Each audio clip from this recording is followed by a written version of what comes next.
ఏంది బావ అడుగుతాను చెప్తలే ఏమైందంటే ఎందుకు టెన్షన్ పడతాను అట్లా? అల్లుడా ఏమైంది బిడ్డ? గంత టెన్షన్ పడతాను, గంత గాబర పడతాను ఎందుకు బిడ్డ? ఏం చెప్పాలత్తమ్మా చెప్పు. నీ బిడ్డ గట్ల చేసింది. సందీప్ రాముగాడును రాని ఆట ఊరవతల టెంపుల్లో పెళ్లి చేసుకున్నారట. ఇప్పుడే సురేష్ ఫోన్ చేసి చెప్తాను. ఏంది బావ ఏం మాట్లాడతాను? వాళ్ళు పెళ్లి చేసుకున్నారా? పెళ్లి చేసుకున్నారట. పెళ్లి చేసుకుంటే పక్కన పెట్టు, ఇంకా వాళ్ళు మన ఇంటికే వస్తారట.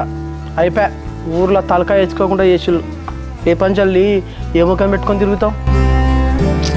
అయ్యో బిడ్డ, మీ ఇద్దరు పెళ్లి కావాలని ఎన్నో దేవతలకు మొక్కుతానా, అది ఇంత పని చేసిందా బిడ్డ?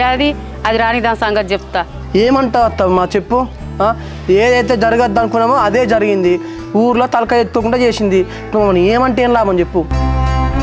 రాంగాడు నా ఇంట్లోనే ఉంటాడు,